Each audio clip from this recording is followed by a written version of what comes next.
Pronto, agora está gravando. Deixa eu abrir o slide lá.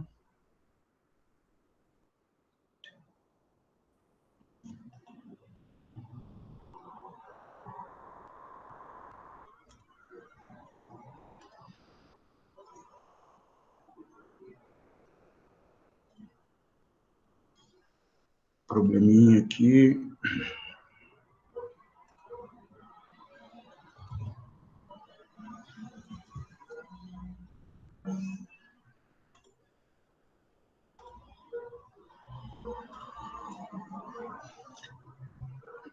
Pronto, aí você está vendo o slide? Sim, professor, estou conseguindo enxergar. Ok, então vamos lá. Bom, você pode tirar dúvidas, me interromper a qualquer momento, tá? Já que você é a única, Tá por bom. enquanto, você tem o privilégio aí de... Bom, eu deixei esse slide, princípios básicos do socialismo marxista, né? Então, vou comentar assim rapidamente, porque nós temos que avançar no resto do conteúdo, né? O que o Marx fez, na verdade, né?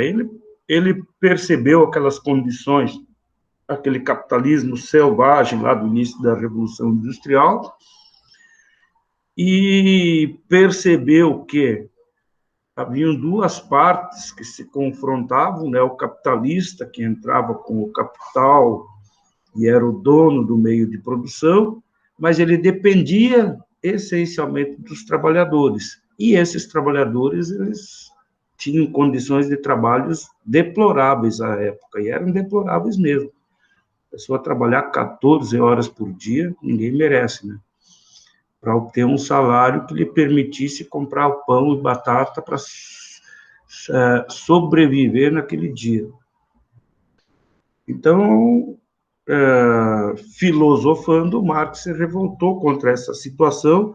E aí, qual foi o primeiro passo dele? Eu sempre digo, ninguém entende mais do sistema capitalista de produção do que o Marx.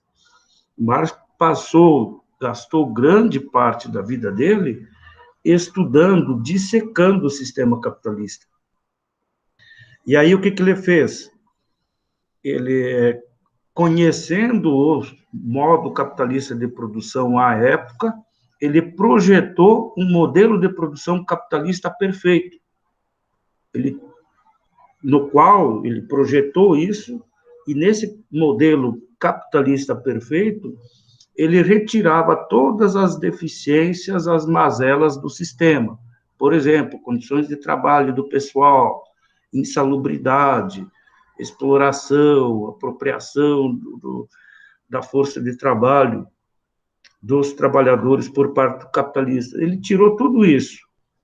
E aí ele chegou à conclusão de que mesmo o capitalismo imaginário mais perfeito de todos, né, lá na frente o sistema capitalista ele não iria, não iria sobreviver. E aí ele iniciou, está ali até em caixa alta, aí ele iniciou a sua luta. E essa luta dele, na verdade, foi a vida inteira dele, né? Vocês lerem aí alguma coisa sobre o Marx, vocês sabem que ele passou muita dificuldade na vida, perdeu filhos, morava na miséria mesmo, dependia essencialmente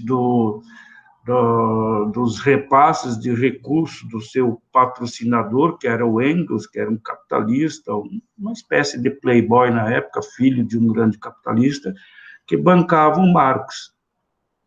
E o Marx teve que pedir asilos, fugir da Alemanha, aí foi para a França, daí saiu da França, depois foi para a Bélgica, no final da vida dele acabou em Londres, né, exilado. E a grande bandeira dele era a união de todos os trabalhadores do mundo. Se todos os trabalhadores se unissem, eles teriam como fazer frente a esse modelo e participar mais da produção e da distribuição dos resultados desse modelo capitalista de produção. E aí ele entendia que lá na frente a sociedade ia adotar um novo modelo, não mais o capitalista, mas sim modelo socialista.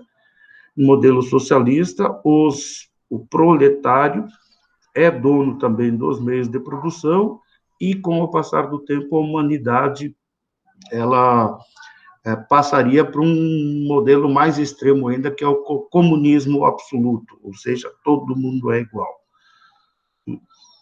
E nem preciso dizer, né, que não se concretizou essas profecias do Marx, o que ele vislumbrava para o futuro da humanidade não se concretizou. Eu vou avançando aqui, aí tem toda a trajetória dele, tá? Que eu vou, tá tudo na ordem cronológica, os principais fatos e acontecimentos, as principais passagens da vida dele, está ali na trajetória do Marx. Essa eu vou pular, porque basta vocês lerem, e lá, num determinado ano, que eu não lembro qual é o ano, ele foi convocado pelo Partido Comunista Mundial aí para escrever o que ficou conhecido como Manifesto Comunista. Ele dividiu esse manifesto em 3 partes, estão aí os principais tópicos, né? E aí as conclusões que ele chega, né? Os proletários, aí tem lá o hino comunista, proletários de todos os países univos. Né?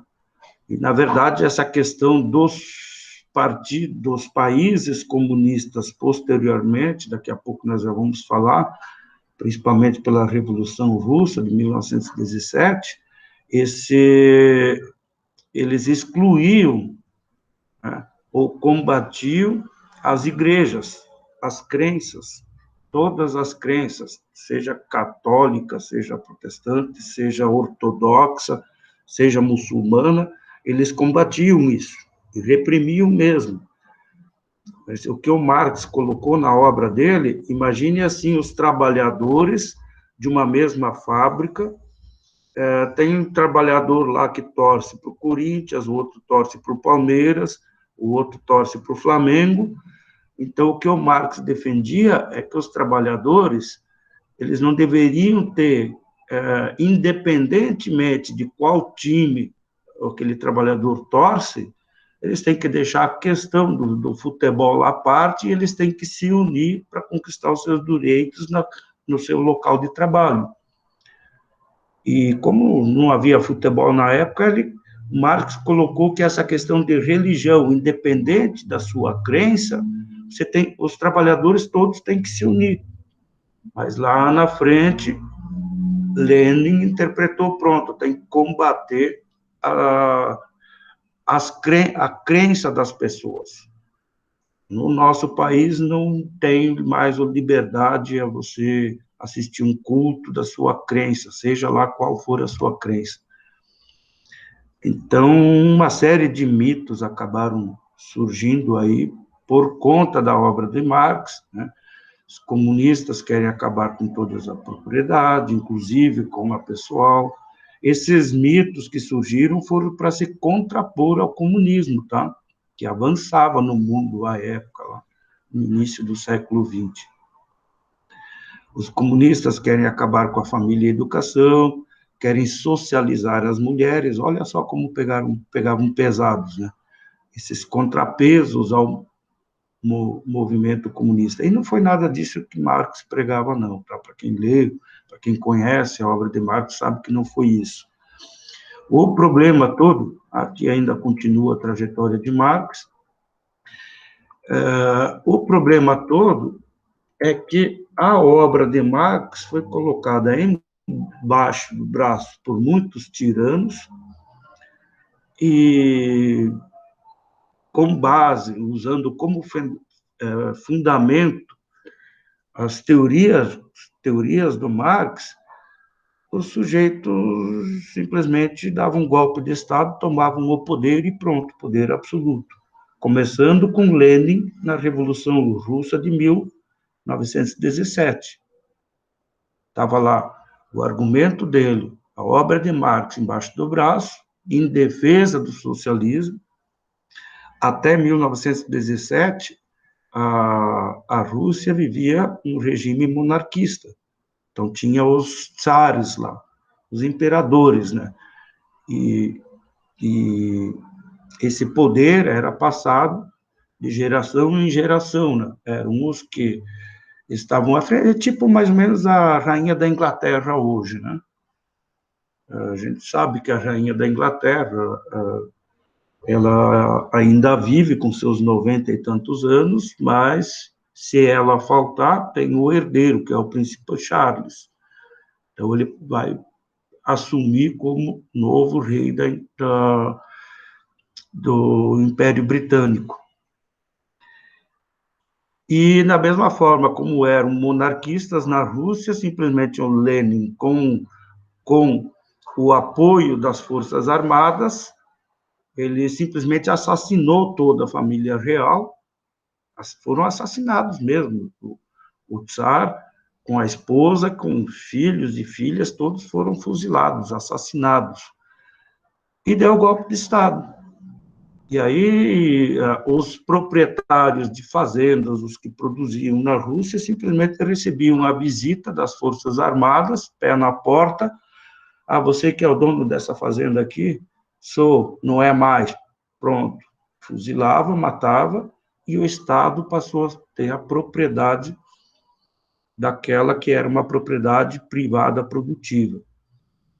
E muitas barbaridades aconteceram no mundo, e em outros países, em diferentes países. Nós tivemos o mesmo movimento na China, na Coreia do Norte, Cuba mais tarde, em 59, com a Revolução Fidel Castro. Nós vivemos isso hoje no nosso país vizinho, aqui na Venezuela. É um ditador que está lá, o povo lá não tem comida, não tem remédio, e isso explica porque muitos venezuelanos fugiram da Venezuela nos últimos anos aí, e muitos deles, inclusive, vieram para o Brasil. Não sei quantos mil vieram, mas o Brasil está lá com um projeto lá de receber esse pessoal que foge do regime, né? E pergunta se hoje o Maduro, né, se ele e o pessoal das Forças Armadas lá, dos exércitos, e seus principais pessoal que concorda com o regime dele, para ver se eles passam por privacidade, se eles não têm alimento, se não têm remédio. Não, eles vivem muito bem, obrigado, né? Inclusive com questões financeiras.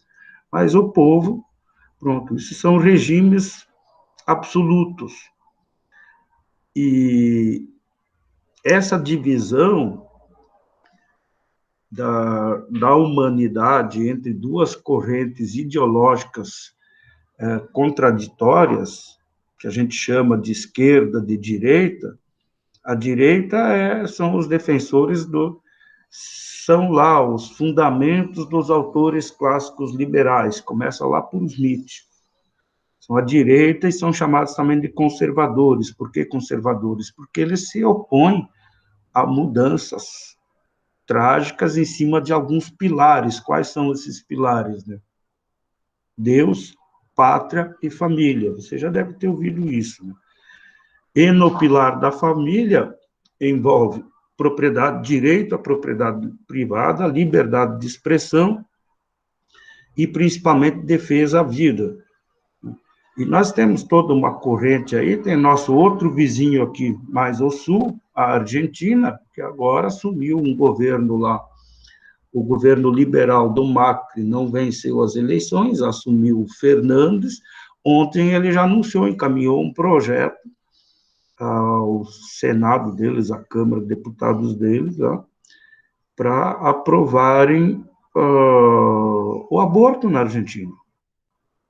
Isso fere um dos pilares dos conservadores, que é o direito à vida.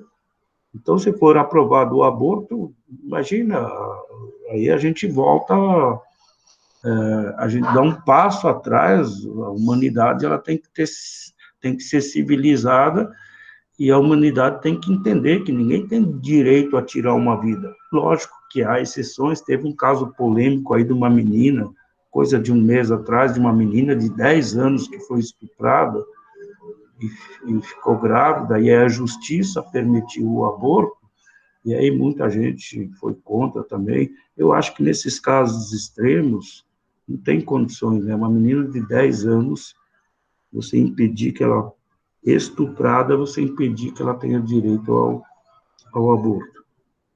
Mas liberar num projeto, né, do Congresso argentino, liberar de um modo geral, nossa, a humanidade vai virar o quê? Aí nós vamos virar animais, então.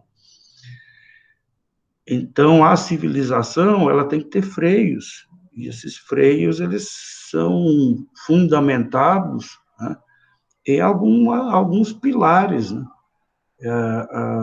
Apesar da corrente ideológica da direita ser chamada de liberal, liberal é no sentido lá do Adam Smith.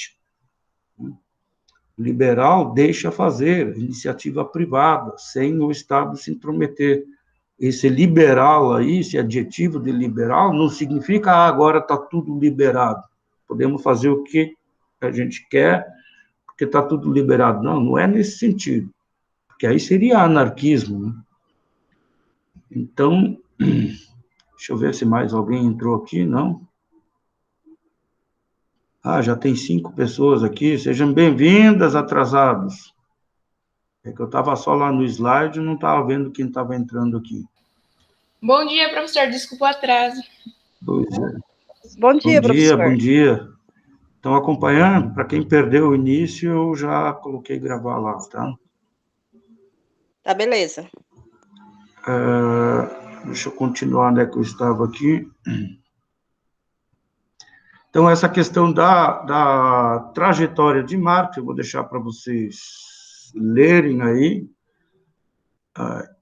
E aí eu queria complementar hoje, que hoje é nosso último encontro, com a terceira parte, a internacionalização do capital, que também, assim como a parte do Keynes não faz parte do conteúdo dessa disciplina que eu acrescentei, essa terceira parte, internacionalização do capital, também não faz parte do conteúdo, mas eu achei por bem deixar ali para vocês. Olha, tem todo um parágrafo imenso ali do autor daquele livrinho lá, História do Pensamento Econômico, Heilbronner, Robert Heilbronner, tá?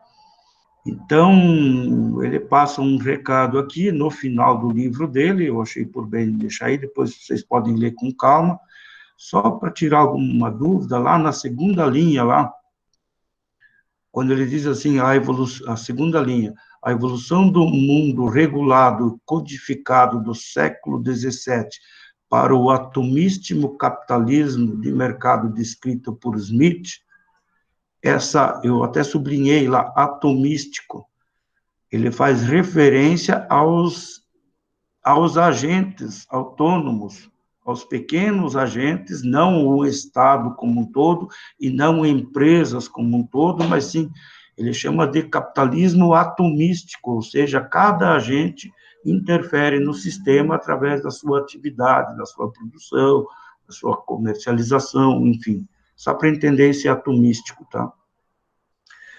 E nós chegamos no mundo aí, que nós estamos, de fato, ali, é a nossa história, ou a herança dos nossos filhos que está na balança, é o que ele diz lá na frente.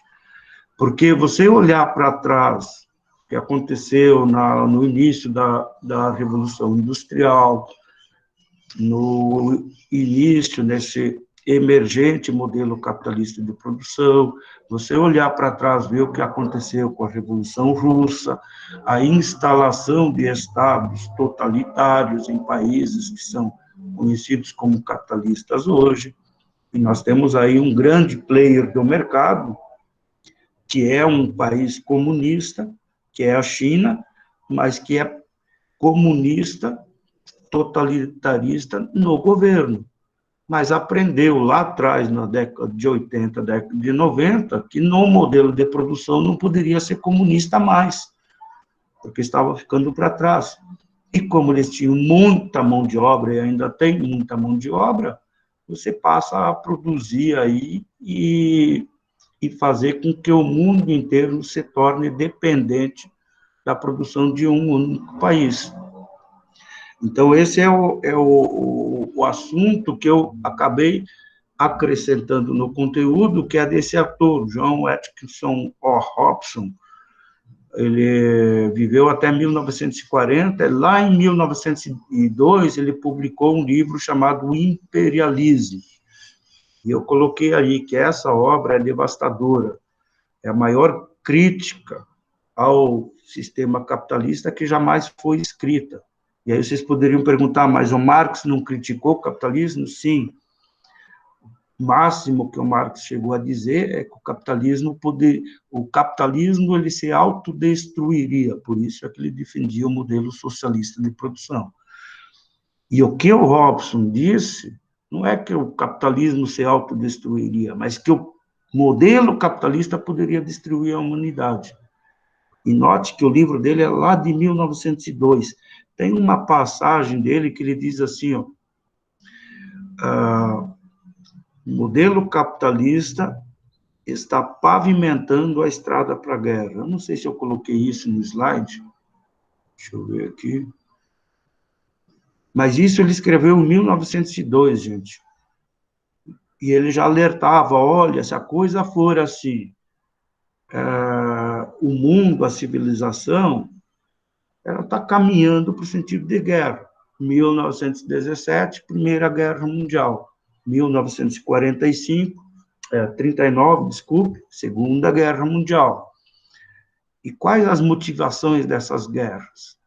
O Hobson defendia, não é mais, as guerras não vão mais acontecer como aconteciam lá na época do Império Romano, que era para conquistar territórios.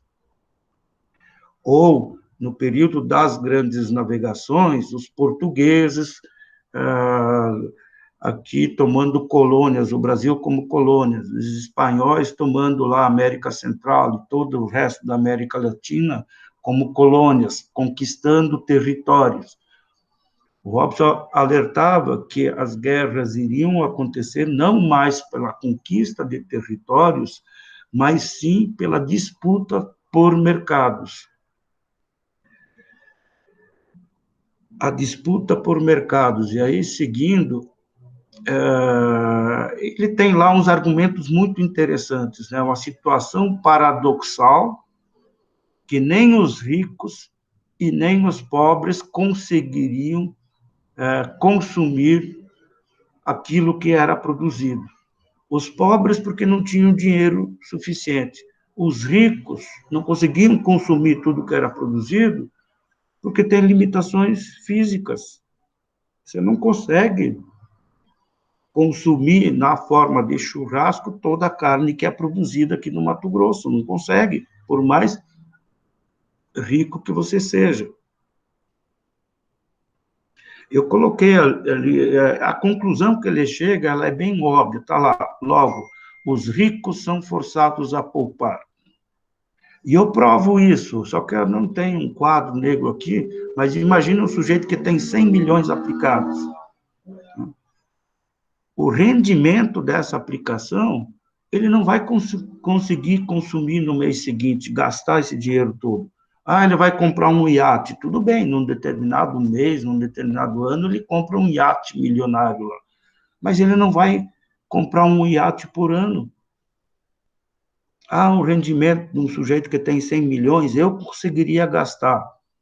Ia viajar no mundo inteiro. Tudo bem, no primeiro momento você ia viajar, mas chega uma altura que você vai enjoar de viajar.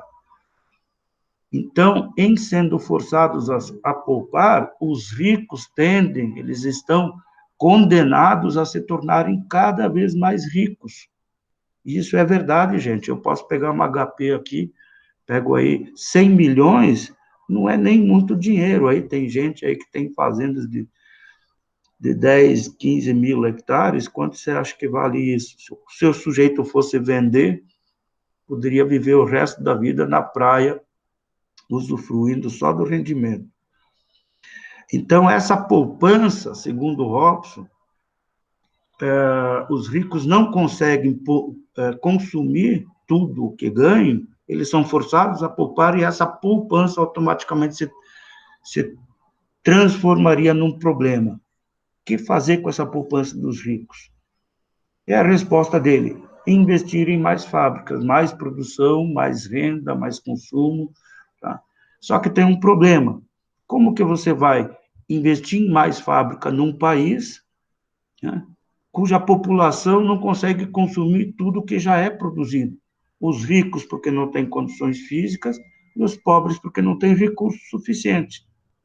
Então, não é aconselhável você expandir a produção num próprio país em que a produção já está saturada. Qual é a solução do problema? A solução do problema é produzir lá fora. Aí começam a surgir no século XX, no início do século XX, o que a gente conhece hoje como multinacionais. Eu coloquei ali exemplo, fábricas da Coca-Cola. Quando a Coca-Cola surgiu, ela tinha fábrica nos Estados Unidos. Ela produzia determinada quantidade de refrigerante, que os ricos tinham condições de tomar aquele refrigerante, que era novidade à época, aos domingos e, inclusive, durante todos os dias da semana. Mas, por mais dinheiro que tivesse, ninguém vai se entupir o dia inteiro de Coca-Cola, né? E os mais pobres não tinham condições de comprar Coca-Cola todos os dias. Eventualmente, num feriado ou nos finais de semana, consumiam Coca-Cola. Então, o capitalista, o rico que acumulou, o dono, os primeiros donos da Coca-Cola, não era coerente que eles abrissem novas fábricas de Coca-Cola se o mercado americano de consumo de Coca-Cola já estava saturado. Qual foi a solução? Pegar parte dos recursos que eles obtinham via essa atividade e mandar lá para o exterior. Vai abrir fábrica de Coca-Cola na Europa, na América Latina, e isso vai gerar produção, que vai gerar mais lucros e, portanto, os donos da fábrica nos Estados Unidos seriam cada vez mais ricos. Só que aí é o que nós começamos a entender por globalização naquela época. As grandes corporações passam a abrir fábricas no exterior. E essa, segundo Robson, é a gênese do imperialismo. Você não está mais conquistando os países estrangeiros, tomando o seu espaço físico, conquistando o seu território, mas sim conquistando o seu mercado. E isso, segundo Robson, levaria as corporações multinacionais globais a disputarem, intensificarem a disputa por territórios. E o resultado para ele seria desastroso. Aí ele bota ali alguns exemplos, a África se tornou um mercado, fonte de matéria-prima barata, que foi dividida entre Inglaterra, Alemanha, Itália e Bélgica. Muitos países africanos eram colônias desses países europeus, até agora, meados do século passado, anos 50, anos 60. A Ásia, principalmente aí, envolve China também, né? Eram divididas aí entre Japão, Rússia, Holanda. A Índia era dominada pelos ingleses até quando a Índia conquistou a liberdade. Tem lá todo o movimento do Gandhi, de protesto para que a Índia se tornasse independente. A China era uma espécie de Índia para o Japão, hoje a China está se vingando, lógico. E aí é que ele chega à conclusão, né? O imperialismo, entre aspas, que é o processo de produção capitalista se internacionalizando, isso aí vai gerar problema. Ele falou isso lá na obra dele, em 1902. Isso vai gerar problema. Daqui a pouco vai haver conflitos bélicos entre as nações por conta dessa disputa por mercados. Aí ele segue, as multinacionais mudaram aí a internacionalização geral do capital, seu curso geográfico. As multinacionais voltam-se para bens de alta tecnologia, né, informática, produtos químicos, etc. E tem algumas estatísticas que ele traz na obra dele, né? No final do século XIX, os Estados Unidos investiam em plantações, ferrovias, mineração, principalmente em países da África e em países subdesenvolvidos. Em 1995, agora há poucos anos, mais de 50% era investido em manufaturas. 3/4 dos recursos destinados pelos investidores americanos ia para o Canadá, Japão e Europa, para países desenvolvidos. Em quais setores? Esses de tecnologia de pronto, principalmente informática e produtos químicos, que são os que geram muita margem. E aí surge todo um movimento, que hoje nós chamamos de globalização, né, em que as empresas passam a abrir as suas filiais em países asiáticos, principalmente na China. Então, hoje nem adianta a gente culpar muito a China é uma consequência de um movimento que começou lá atrás, no século passado, né? E através da tecnologia, né, com o avanço da tecnologia, a modernização, mecanização, robotização das fábricas, é fácil. Você pega lá na China um camponês que trabalhava lá nas plantações de arroz, dá um treinamento para ele, coloca ele dentro de uma fábrica com salário miserável, ele não tem sindicato, ele não tem direitos trabalhistas, não sei o quê, e tem muita gente na China à disposição, se submetendo para sair do campo e morar na cidade e receber um salário, e você passa a produzir bens e inundar o mundo com esses bens. Então, fábrica da Nike, lá dos Estados Unidos, para que fabricar um tênis caríssimo nos Estados Unidos, sendo que os trabalhadores têm a proteção de sindicatos, têm direitos trabalhistas, têm férias, têm não sei o quê, fecha essa fábrica da Nike nos Estados Unidos e abre uma lá na Ásia. Você passa a tecnologia para eles, eles produzem o mesmo tênis, ele vai custar menos para você, e você inunda os mercados, os shoppings, tanto nos Estados Unidos, quanto na Europa, como na América Central, América do Sul, com produtos fabricados aonde? Na China. Semana passada, né, que eu quase me perdi do horário aqui, da nossa aula aqui, é porque eu estou acostumado a olhar um reloginho que eu tenho de parede, ele é movido a pilha. E aí, eu, de vez em quando, dava uma olhada para o reloginho e eu não percebi que ele tinha parado. Acabou a pilha. E essa semana semana passada ainda, eu fui no mercado e comprei pilha. E eu lendo atrás na pilha, a pilha Rayovac, eu acho que deve ser a atriz, deve ser americana, mas tem a distribuição no Brasil das pilhas Rayovac. E eu lendo na embalagem, surpresa minha, importado pela empresa tal, fabricado na China. Digo, gente, até pilhas agora a gente depende da China. Então, olhem aí o que vocês consomem no dia a dia, não me surpreenderia se 60%, 80% do que vocês consomem, compram por aí, não é fabricado na China. Tá? Então, o Robson já alertou, essa conclusão que ele chega nesse slide aí. Robson alertou lá atrás que isso aí poderia levar a conflitos, inclusive conflitos bélicos, e eles aconteceram, e que as economias, elas não iriam mais, os países não iriam mais à batalha por conquista de territórios, mas sim de mercados. E isso aconteceu, e esse processo todo a gente entende hoje, vocês estudam no curso de economia, que a gente entende como processo de globalização. Né? E agora, se eu fosse dar continuidade, antes de terminar aqui, se eu fosse dar continuidade a esses slides, eu teria que acrescentar mais uns 2, 3 slides. Nós temos ainda o confronto, lógico que não mais guerras, mas nós temos conflitos, tá aí a trade war aí, ou a guerra comercial entre China e Estados Unidos.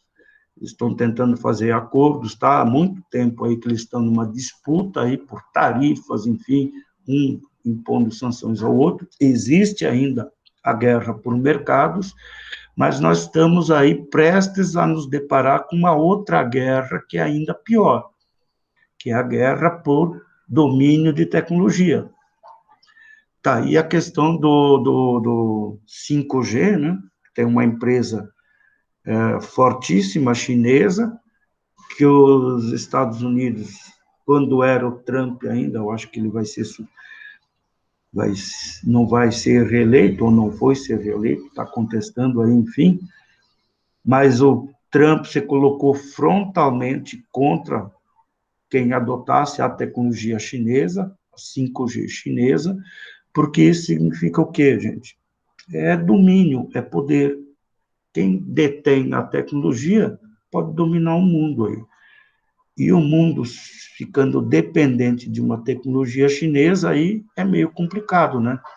Trump via isso como um risco à civilização, enfim, nós vamos ficar muito dependentes de um país que, em essência, é comunista. A forma de governo é totalitária, né? Mas, em termos de mercado, ela tem sido e se mostrado muito competitiva. Então, da minha parte era isso, gente. Vou fazer mais alguns comentários. Nós concluímos aqui os slides. Quantos minutos nos faltam? 15 minutos. Deixa eu voltar para cá. Abro aqui um espacinho, gente, para vocês se manifestarem. Alguém pediu sobre as notas para mim. Eu ainda não lancei as notas, porque tem 3 colegas que ainda não me mandaram a atividade 2. Mas já receberam um e-mail, já tem prazo. Se não me enviarem até amanhã, aí eu vou publicar as notas sem essa nota da atividade 2 para esses 3 colegas de vocês. Tá bom, gente? Um comentário final. A leitura dos clássicos e dos autores socialistas, que, embora pareçam distantes, isso aí é coisa ultrapassada, essa leitura, ela nos dá uma compreensão melhor do mundo em que nós vivemos hoje. Você consegue entender melhor o mundo, esses confrontos que acontecem. Eu vou dar um exemplo, tá? Nós tivemos coisa de, antes das eleições aí, coisa de 2, 3 semanas atrás, lá no Congresso Nacional, que embora eles estão fazendo aí votações não presenciais, nós tivemos a aprovação de um projeto muito importante para o Brasil, encaminhado pelo Executivo, ou seja, pelo governo federal, que se chama o Marco Regulatório como é que se chama lá? Esse negócio de água, esgoto, saneamento básico. Então, o Brasil já tinha metas lá atrás, 10, 15 anos atrás, nunca atingiu nenhuma meta, e nesse ano o governo encaminhou esse projeto em que colocou em votação no Congresso o marco regulatório do saneamento básico para o Brasil. E aí tem metas, se não me engano, falha a memória, eu não baixei o projeto, o marco regulatório, não baixei, não li, mas o que eu sei é pelo que eu acompanhei pela mídia. Ele prevê que até 1930 ou 35, não lembro exatamente o ano, 100% das residências, ou seja, dos brasileiros, terão acesso à água nas suas residências, água corrente, e tratamento de esgoto. 100%. E isso foi votado no Congresso, gente. Foi votado no Congresso. Pasmem. A quem beneficia mais um projeto desses, gente? Vou fazer uma pergunta para vocês. Beneficia mais os ricos ou os pobres? Alguém me dá Professor, eu acho que talvez os ricos, né? Porque igual mesmo lá no Rio de Janeiro, São Paulo, tem aquelas favelas, né? Com muitas casas, muita pobreza e muitas vezes até o terreno deles lá são Passa esgoto a céu irregulares. aberto. Tipo, são meio que irregulares, né? Agora, não sei se realmente vai chegar esse saneamento, né, lá para essas famílias. Tá, mas você falou das favelas do Rio de Janeiro, você acha que lá no Leblon, Copacabana, o pessoal não tem acesso à água corrente nos seus apartamentos de luxo? Tem algum problema Lá, de... sim, com certeza, lá eles não têm nenhum problema com saneamento, nem nada disso. Com certeza, o que tem problema mesmo seria os morros, as favelas, as famílias pobres. Isso. Então, você chega à conclusão que um projeto desse, colocando meta de que até 2030, 2035, todas as residências, casas no Brasil, 100%, obrigatoriamente vão ter acesso ao saneamento básico. Então, isso aí beneficia quem? O rico, que tem um apartamento de luxo no Leblon, ou o pobre da favela, que ele abre a porta da casa dele, tem esgoto correndo a céu aberto, e as crianças estão brincando ali durante o dia e sofrem problemas de saúde. A quem beneficia um projeto desse? Seriam os pobres, né? Aos pobres. É para melhorar. Inclusive, a pandemia revelou, nós temos mais de 30 milhões de brasileiros que não têm acesso à água corrente dentro de casa. Mais de 30 milhões.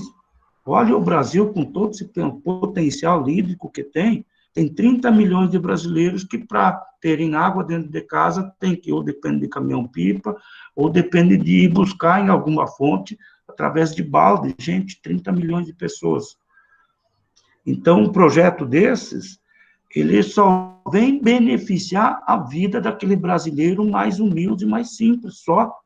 Porque o rico que mora lá no Morumbi, ou no Leblon, Copacabana, ele não tem esgoto a céu aberto lá no litoral do Rio de Janeiro, na beira das praias ali, não tem problema com isso.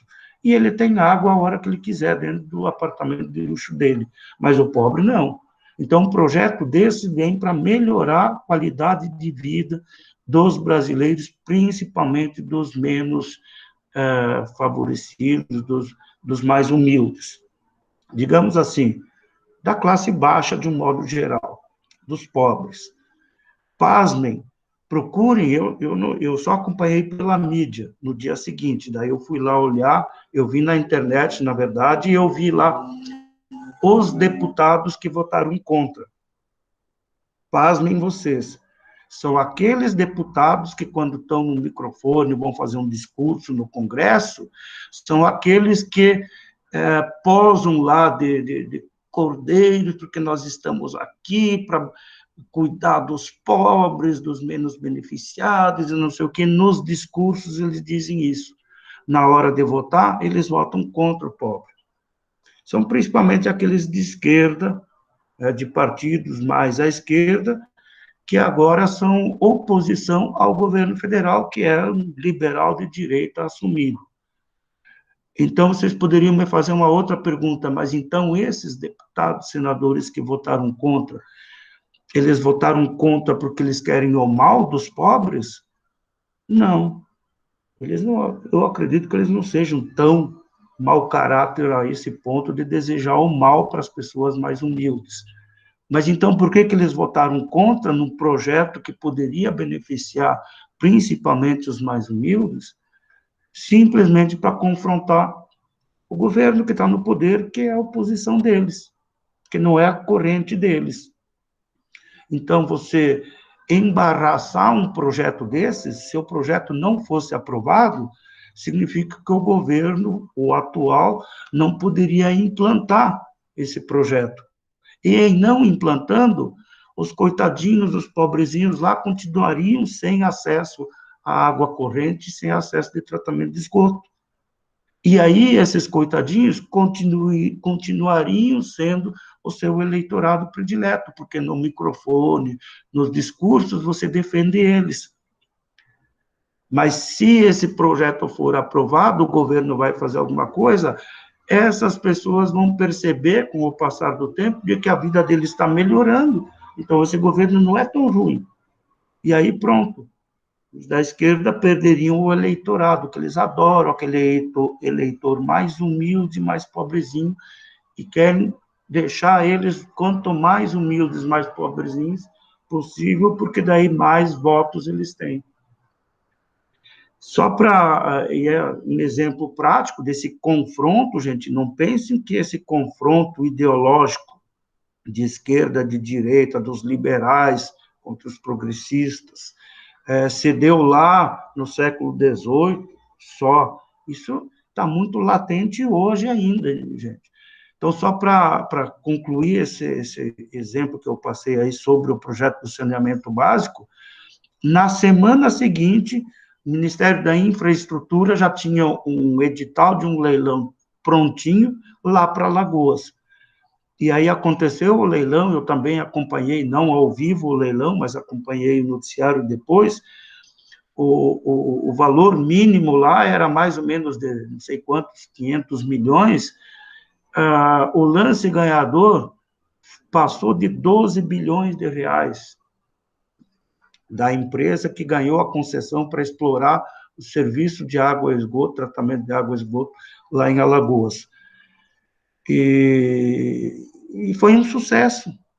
Mas por que tem que passar a concessão para a iniciativa privada? Porque o governo não tem condições de fazer, não tem recursos para fazer isso.